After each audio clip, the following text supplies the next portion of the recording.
Welcome again to InjuryGuru.com. I'm Carla Schimmelfinnig, registered physical therapist, and this is exercise number 5. And in the knee replacement exercise program number 1, this exercise is called hip extension. Now, in order to do this exercise, you have to lay on your stomach. Most of my patients at this point, if this is soon or early in the game for you, you've had your surgery either a few days ago or even up to just a couple weeks ago, most likely you have not even ventured onto your stomach yet, because that's usually what my patients tell me when I see them in the clinic. And I generally see them anywhere from 2 to 3 weeks after the surgery. So, if you haven't gotten on your stomach yet, I want you to go ahead and try it. Now, if you are just really uncomfortable with that, or it's just causing too much knee pain, you don't have to force it. But I do want you to add this exercise as soon as you can. Getting on your stomach for a lot of my patients is just kind of scary the first time. But I know you can do it. Just go slow, take your time. There's no rush. And when you get there, just lay there for a minute or so and make sure that that is fairly comfortable for you. All right, so let me just show you. You can use a pillow if you want to. You can lay flat. You can stay up on your elbows like I am. That's really up to you. Whatever is more comfortable.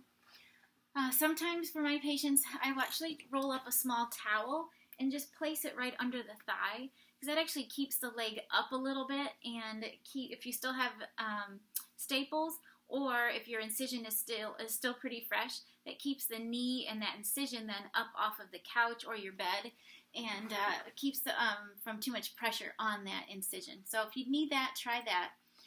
But the exercise actually just looks like this. It's just raising a straight leg up toward the ceiling like that. For most of you, laying flatter will be more comfortable. It's going to be more comfortable on your back, as well as just easier to do the exercise. But it is just this, just raising that leg up toward the ceiling, hip extension. And you're doing that laying on your stomach. All right, so for this exercise, I want you to do 3 sets of 15 to 20 repetitions, just like all the other exercises. I want you to do this twice a day. Now, another thing that I want you to try and do when you're laying on your stomach is I want you just to lay there for a few minutes, even up to 10 minutes after you've done the exercise. You can do it before the exercise, do a few minutes, or after the exercise. And that's because I want gravity just to work on straightening that knee out. So when you're laying on your stomach, you might feel a pull in the back of the knee, especially if your knee isn't straight all the way, but that's actually what you need. I want gravity just to give that, work on that leg a little bit and try to get that knee as straight as we can get it.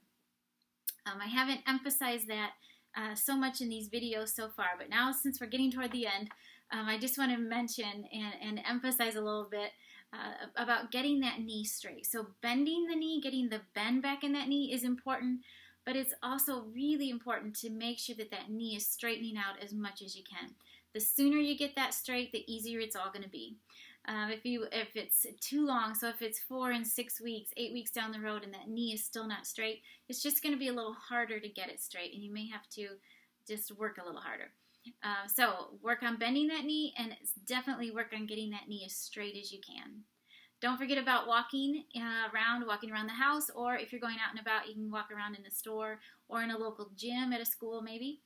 Also, don't forget about ice and elevating and resting that knee as much as you need to. And go by your symptoms. So if that knee is just hot and warm, it's irritated, it's swollen, that means you need some ice, some rest, and some elevation. Remember, you can print off a list of all these exercises with a good description of every exercise if you go back to the home page on InjuryGuru.com.